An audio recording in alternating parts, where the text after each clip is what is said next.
அனைவருக்கும் வணக்கம்.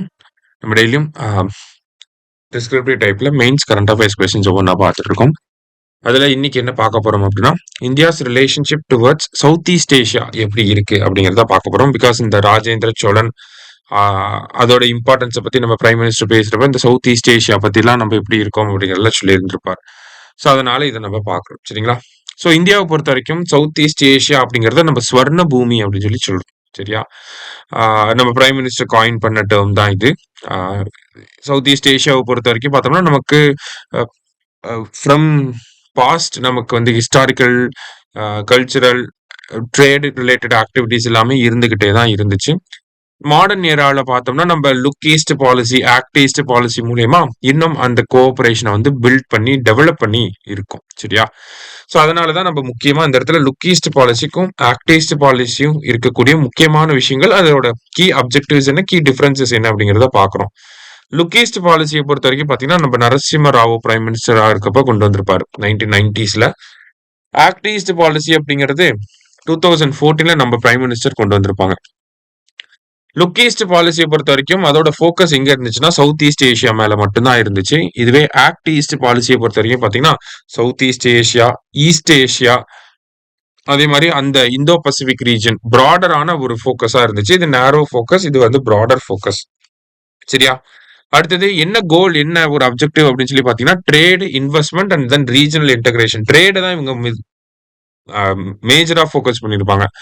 ஆனா நம்ம ஆக்ட் ஈஸ்ட் பாலிசியில என்ன பண்றோம்னா economic cooperation, political and then முக்கியமா இந்த இடத்துல இருக்கிறது செக்யூரிட்டி தான். ஓகேவா? ஸ்ட்ராட்டஜிக் கோஆபரேஷன் அப்படின்னு சொல்லி சொல்லுவாங்க. அடுத்து செக்யூரிட்டி வைஸ் கோஆபரேஷன் வந்து பில்ட் பண்ணணும் அப்படின்னு சொல்லி சொல்லியிருப்போம். ஏன்னா இந்த rising thread in South China C அப்படின்னு சொல்லி சொல்லுவாங்க. சைனாவோட இந்த தென்கடல் பகுதியில வந்து பாத்தீங்கன்னா சைனா ரொம்ப ஆதிக்கம் செலுத்த ஆரம்பிச்சாங்க அந்த காலகட்டத்துல 2014 அந்த டைம் பீரியட்ல எல்லாம்.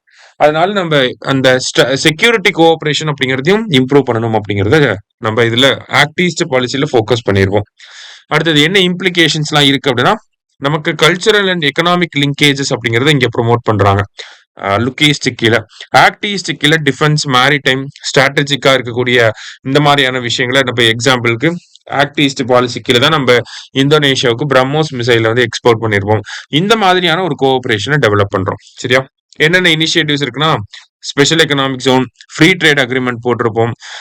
ஏஷியனுக்கும் ஈஸ்ட் ஏஷியா சப்மிட்க்கும் இருக்கக்கூடிய என்கேஜ்மெண்ட் இதெல்லாம் வந்து சொல்றாங்க. இது ரெண்டு மேஜர் இனிஷியேட்டிவ்ஸா இருந்துச்சு. அடுத்தது ஆக்ட் ஈஸ்ட் பாலிசி கீழே பாத்தீங்கன்னா இந்த கலாடன் ப்ராஜெக்ட் அப்படிங்கறத கண்டிப்பா நம்ம சொல்லியிருக்கணும். சரிங்களா? அடுத்தது இந்தியா, மியான்மர், தாய்லாந்து ஹைவே அப்படிங்கறத நம்ம கொண்டு வரோம். இதெல்லாமே key initiatives under Act East பாலிசியா இருக்கு.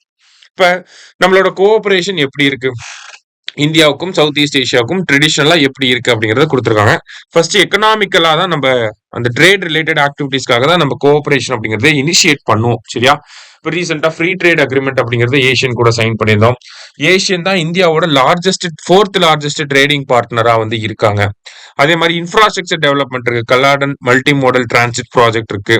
மிகாங் இந்தியா எக்கனாமிக் காரிடார் அப்படிங்கிறது இருக்கு. அந்த ட்ரைலேட்டரல் ஹைவே, ஐஎம்டி ட்ரைலேட்டரல் ஹைவே அப்படின்னு சொல்லுவாங்க. இந்தியா, மியான்மர், தாய்லாண்டோட ஹைவே எல்லாம் இருக்கு. இது எல்லாமே எக்கனாமிக் கோஆபரேஷன், ட்ரேட் பூஸ்ட் பண்ணணும், இம்போர்ட் எக்ஸ்போர்ட் ரெண்டு நாடுகளுக்கு மத்தியில அதிகப்படுத்தணும் அப்படிங்கிறதுக்காக. சரியா? அடுத்து சோசியல் செக்டர் அப்படின்னா நம்ம ஊர்ல இருந்து நிறைய பேர் இந்தோனேஷியா போய், பிலிப்பைன்ஸ் போய் தான் டாக்டருக்கு படிப்பாங்க. ஸோ அந்த மாதிரியான விஷயங்கள் வந்து இந்த இடத்துல நம்ம சொல்றோம். எக்ஸ்சேஞ்ச் ப்ரோக்ராம், ரிசர்ச் கொலாபரேஷன் அப்படிங்கிறது. அப்புறம் ஹெல்த் அப்படின்னு பாத்தீங்கன்னா பெஸ்ட் எக்ஸாம்பிள் என்னன்னா 2020 அப்போ அந்த COVID-19 வேக்சின் எல்லாம் நம்ம வந்து டிஸ்ட்ரிபியூட் பண்ணிருப்போம் for free of cost or subsidized காஸ்ட்ல. நம்ம COVID-19 வேக்சின்ஸ் எல்லாமே சவுத் ஈஸ்ட் ஏஷியன் நேஷன்ஸ்க்கு எல்லாம் கொடுத்திருப்போம். ஸோ அதை நம்ம சொல்றோம். அடுத்ததா பாத்தீங்கன்னா டிஃபென்ஸ் கோஆபரேஷன் அப்படின்னு சொல்றோம். டிஃபென்ஸ் கோஆபரேஷன் அப்படின்னா எக்ஸசைசஸ், மிலிட்டரி எக்ஸசைசஸ். எக்ஸாம்பிளுக்கு கருடா சக்தி அப்படிங்கிறது இந்தியாவுக்கு இந்தோனேஷியாவுக்கு இருக்கு. அதே மாதிரி நம்ம அந்த பிரம்மோஸ் மிசைல் கொடுத்ததை சொல்லலாம். இந்த மாதிரியான கோஆபரேஷன் அப்படிங்கிறது இருக்க செய்யுது.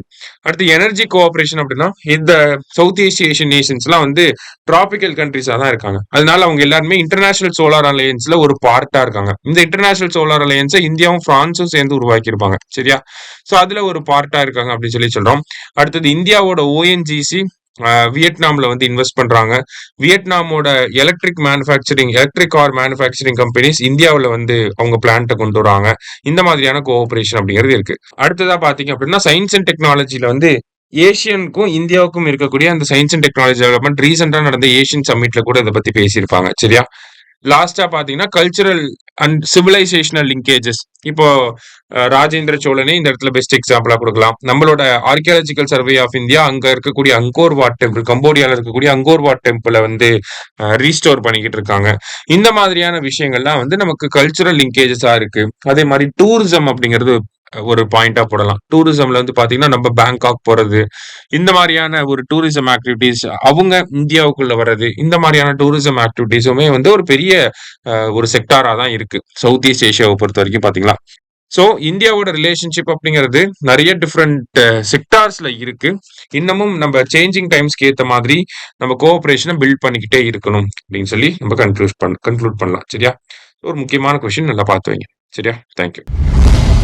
சுரேஷ் IAS அகாடமி, வெற்றியின் முகவரி.